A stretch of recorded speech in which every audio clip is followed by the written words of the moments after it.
All right, welcome to another man's point of view. Fight night, emergency fight night. Now, for some reason, um, I don't know. It's like nobody cares, and it's too late. Well, for those that don't know, now you know. The UFC has bought the WWE. Well, correction. The company that owns the UFC bought the WWE. So now I guess they're two different brands, right? So Chael Sonnen comes out and talks about this. Now, I do want to say this because these are my thoughts. If they do it right, maybe wrestling can come back. And by wrestling, I mean as a whole, what actually professionally wrestling is, right? All right, now let's just jump in. Going on here. And I don't want to make the video too damn long, so let's continue. Give your best. It's such a fascinating concept in business. I've never seen a book written on this. I've never seen a class or a lecture on this topic, but it still exists. When do you give your best? Yep. If you have the ability to give more to your customer right now, today, should you? Most of you would say yes. Mm-hmm. But that's not what happens all around us, right? There's Nope. engines out there that can go 1,000,000 miles. We know that. They Yep. put them and have put them for generations into semi-trucks that got to do long hauls. They have that engine. They can put it in your car, but they don't. Yep. Because they want it to break, so then you fix it, so that you bring it back. They have microwaves right now that'll last 30 years. But they sell you one that'll last 7. Why would they sell you the one that lasts 30 years? Because they need you to come back. Sure, that makes sense. There's tires out there that you would never need to replace, but they sell you the ones that every 3 years you gotta replace and bring back. All right, in other words, what he's saying is, when is professional wrestling, or the UFC for that matter, when in the hell are they going to give us their best? Right? The dream matches. Right? Movies, same thing. They never give us their best because they want you to come back, right? Or maybe there's another reason, right? Another sinister reason, because why wouldn't you give your very best in a movie, for example, right? Same with wrestling. Why not? Right? Same with the UFC. It's like, why give us our dream fight after the fact? Right? Like when it's too damn late. Like that's what he's talking about.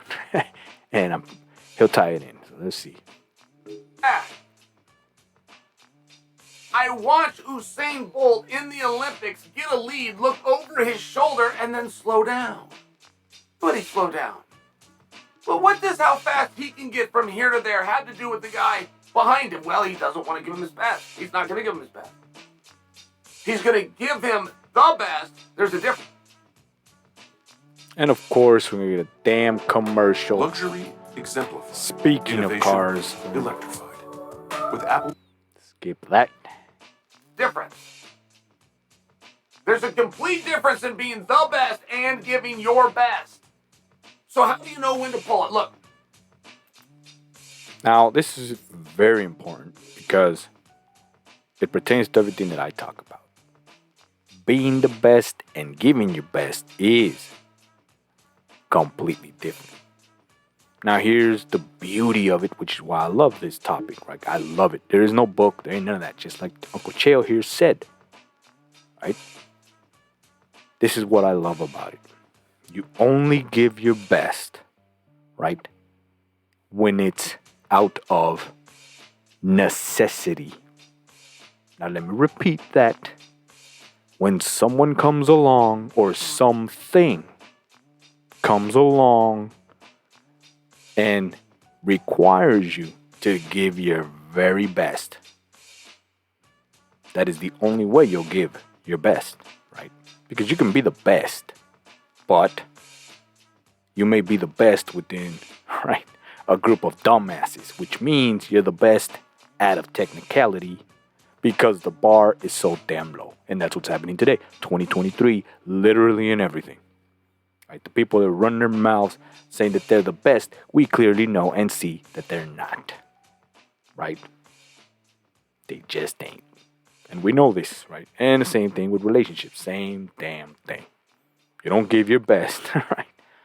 Because there ain't no one, something, or someone that requires and makes your ass give the best. But anyways, I'm going off on something else, but it is connected. There's a lot of promotions over the weekend. And if I was to put a boxing promotion on, okay?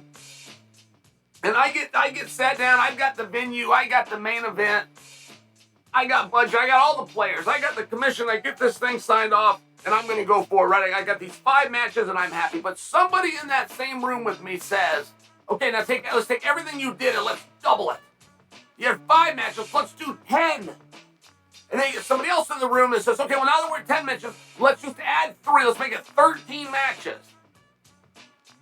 It's very difficult conceptually for you to explain to those 2 other executives why that's a terrible idea. It's just tough. How can it be a good idea at 5 and it not be a better idea at 10? It doesn't make sense. But it's called the law of diminishing marginal utility. It was one of the very few principles that I learned in my time in business school that actually mattered. And the example that you give so the kids will make it is chocolate cake. You have a chocolate cake. You're going to enjoy those first 2 and 3 bites. Yep. But 20 bites later, you're doing the exact same thing. You're doing the exact same thing, but you're not enjoying that anymore, are you? Nope. Uncle Chill. Perfect example. Same thing with relationships. Believe it or not. Meaning, like, you have a girl, right? Go on a date. First couple of dates, perfect. After 20, you're like, oh, well. It ain't no longer a good thing. Same thing. Same concept, right? Perfect example. Now, what does this pertain to damn WWE and the UFC and all this? Well, pretty simple, right? It's what he said. It's like, when the hell are you going to give your best? Well, that time has come and gone. Vince gave his best. Now he's out, coming out, right? This is it, which is why it's time to sell it, right? Same UFC, right? Has given us their best because, and I think this is what Chael's trying to explain, however, he gives us a golden nugget within this whole explanation that pertains to what I talk about all the damn time about women, right? And relationships and all this, right? Matrix.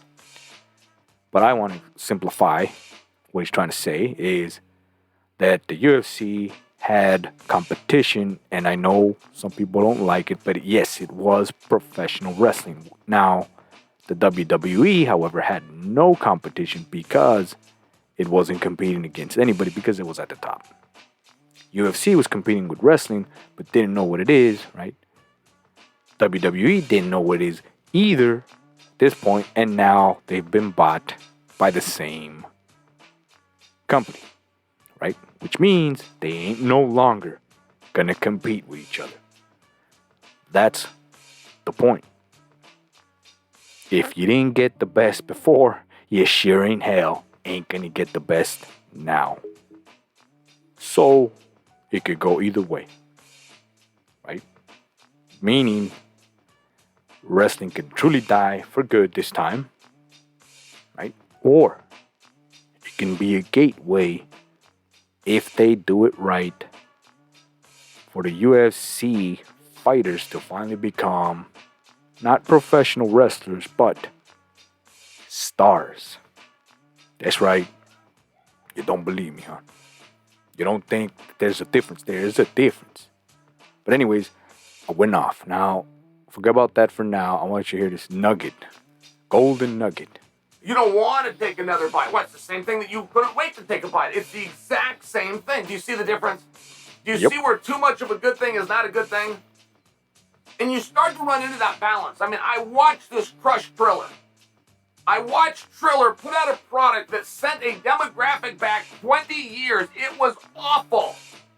But they did a 1.7. That's a crazy success.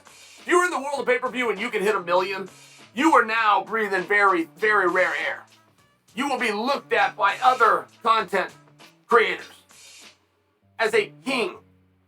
They did damn near double that in one night. How are you going to tell somebody that comes in the room their idea sucks? How? You know those things, it's just hard to do. Then there's some things that all promoters are going to do. Because I watch boxing, I watch kickboxing, I watch wrestling, I watch judo, I watch jiu-jitsu, I watch MMA. Every new promoter is going to, of course, do the same thing, which is they're going to sell you and promise you something, and when you get there to see it, they're going to make you watch something else. Yep. They will make you.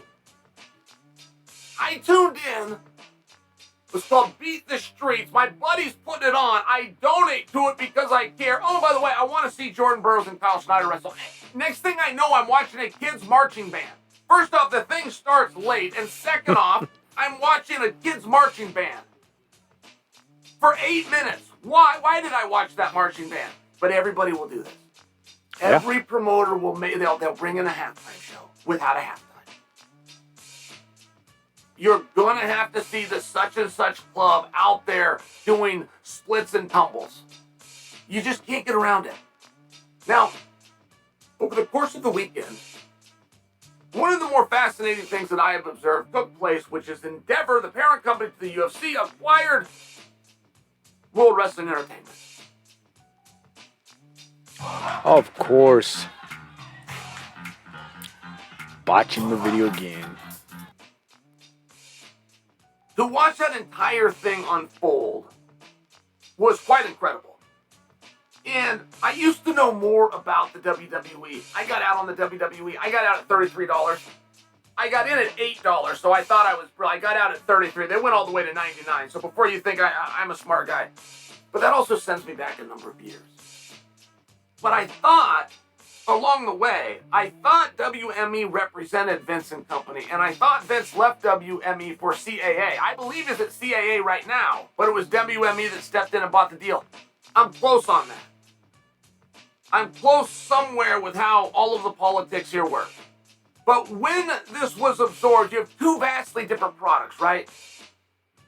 You want to watch wrestling or you want to watch fighting. When you have the big dogs like this, you're going to be able to do just that. You're not going to tune in to a pay-per-view where you were promised either wrestling or you were promised fighting, and you're going to have to watch the kids' marching band like I have to do for every wrestling event ever. I'm not going to have to watch 28 matches before I finally get to Cox and Schneider, right? I mean, it's one of these things where you are going to have a confidence in your product or you aren't. But we're going to... Basically, what I said, longer version, right? Meaning you're going to get whatever the hell they want to give you at this point, right? Of course, he's going the long route, but there it is. We don't know if this is going to be good. That's what he's saying. Right? If we are ever going to get what we want. Right? And by that, I mean like good wrestling. Or good fighting for that matter, right? Actual good fights. Because, UFC does this all the time. Perfect fight on paper. Then you get to the fight and, well, it was a shitty fight. Right? And there you go. Like, that's it, right? I trust you either way. You ever met guys like this? There's only 3 types of guys out there. You got the guy that's ready. How do you know he's ready? How do you know he's ready to leave the classroom, leave the internship, step into the real world and be a boss? How do you know he says it? Or you'll have the guy that's got to keep on learning. He wants to do it. He's got a vision. He's got a mentor. He knows what he's going to do, but he's a couple of more classes. He could probably be up and going by 2024. Probably get his plan out the door. But he's going to take a couple more courses until then. And he's got a book that he just ordered for Amazon. Right? You get that guy. Or you have the guy, the third guy, this is the one you don't want to be, that blames other people. You got him. He can't do it. It wasn't... There you go. Golden nugget. Right? 3 types of guy. The guy that says it can do it, the guy that needs to train a little bit more before he's ready, and then the one with all the damn excuses of why he didn't do it. Right? So there you go. You don't want to be the one with excuses, right? But anyways, I just thought that was pretty cool. But there's more. There's more. Enough because somebody else stopped it. But these are your only three types of guys. And you want to know which one you are or how you become a different one? You say it. There is no test. Society doesn't test you. If you say you're not ready, you're not. We'll believe you. What have I been saying all along? Right? If you say it, we believe you. And by that, everybody. Right? Including yourself. And if you say that you can, well, so does everybody else. I mean, it's pretty simple, right? But if you step forward at the storefront and you open doors and say you're a business, they will believe you. Just so you understand. So, as this merger comes about, it was very interesting to me because it was stated that the UFC is now worth $12 billion, which is up 300% in a shockingly short amount of time. I mean, that is a stunning achievement. Stunning. Yeah. And that the WWE is worth $9 billion. And that's a very interesting juxtaposition, isn't it? The UFC is worth more than the WWE. That's what we were told. That's interesting to me. What have you guys predicted it? It sure hasn't been around as long. It sure wouldn't have the catalog, and most certainly wouldn't have the library. Not even close to the armor.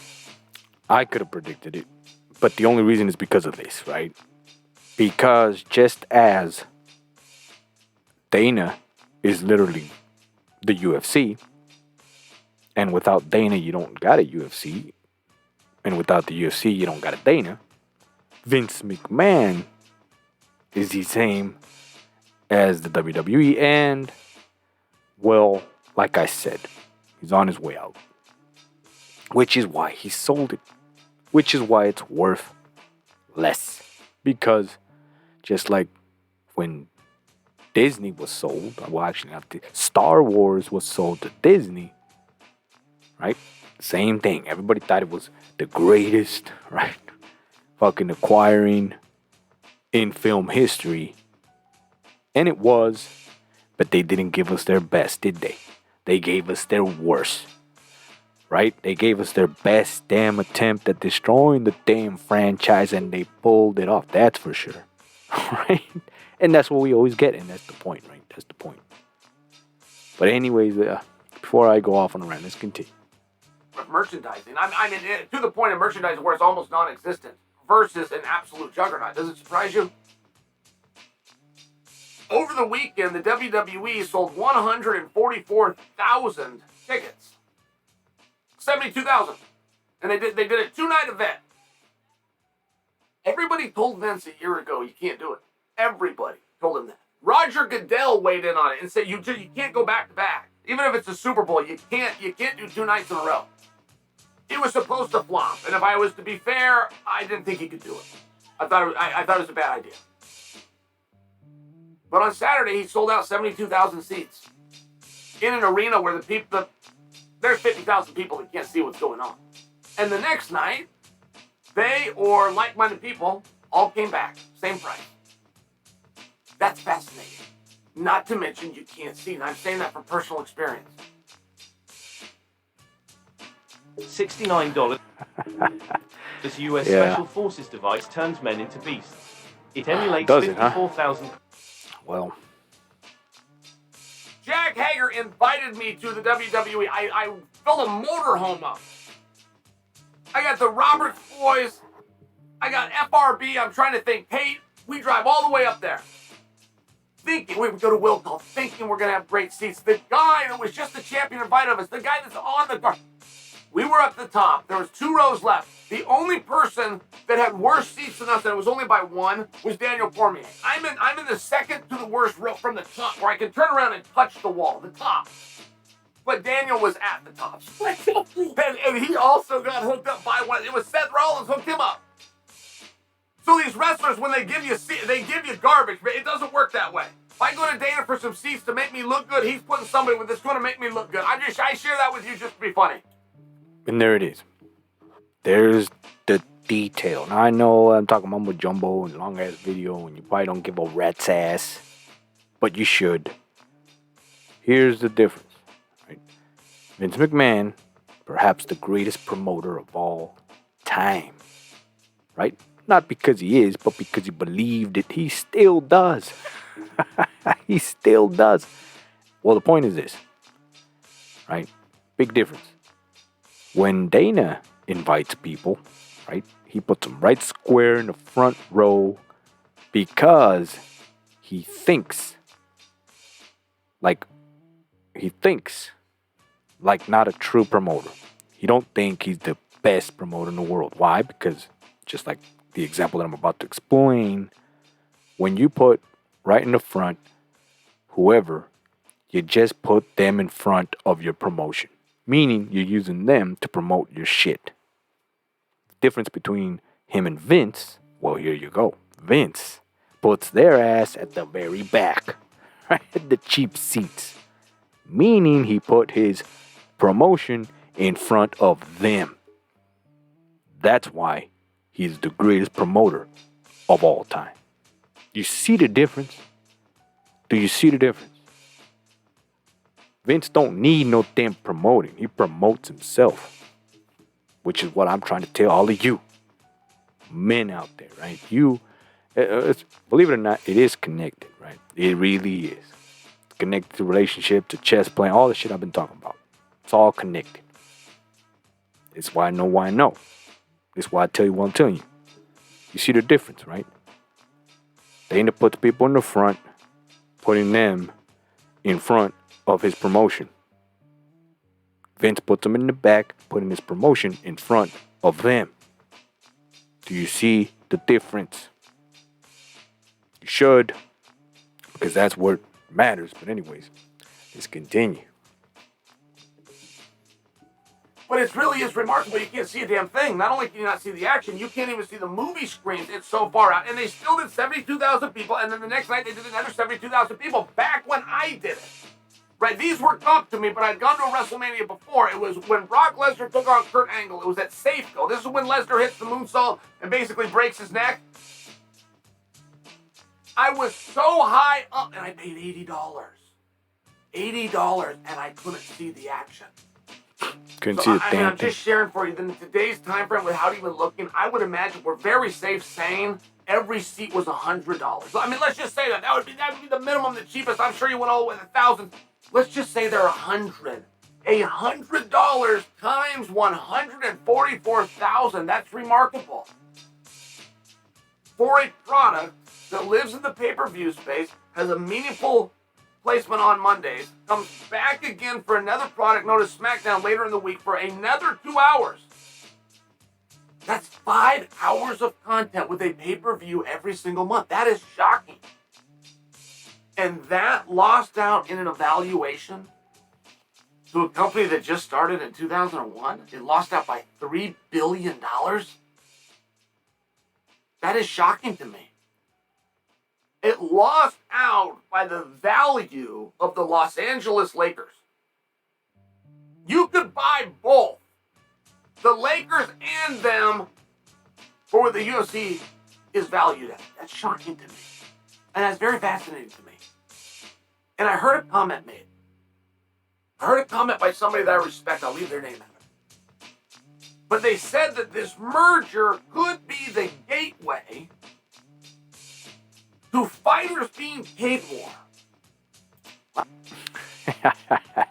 Good thing he doesn't tell his name. But anyways, exactly my point. You see how they always see it backwards? This is the gateway for fighters making more. Meaning you just put your fighters down. You just made them less than professional sports entertainers. Like WWE. Do you not see the difference? Not to mention that whoever said that is a dumbass because he's wrong.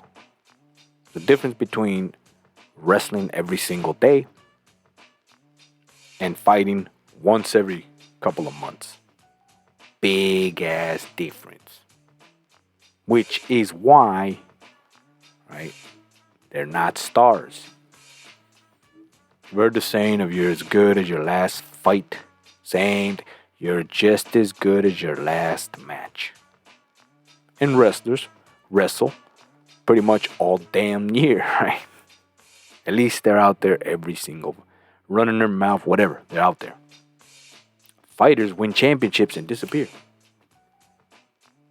Disappear. They don't say a damn thing. Hell, they don't even know how to carry a belt. Right? They leave it there in the damn desk at the press conference. Perception is reality, which is my whole damn point. You didn't take anything out of this video, right? But anyway, let's finish the video off. That's a comparison you really don't want to make. See, the only time you can do the fighters aren't paid and the fighters are mistreated, the only time you can do that is with people that don't do math. When you explain that a fighter made $350,000 and he was only called upon 3 times in the last 12 months, it changes the perception. And if you took all the guys that fight that make $300,000, we'll just use that number, but let's take the same amount, let's take the same guys that make 300 in the WWE. They go 259. So now you got one group of guys that are getting paid $115,000 a night, and you get another group of guys that are being paid a little less than $2,000 a night.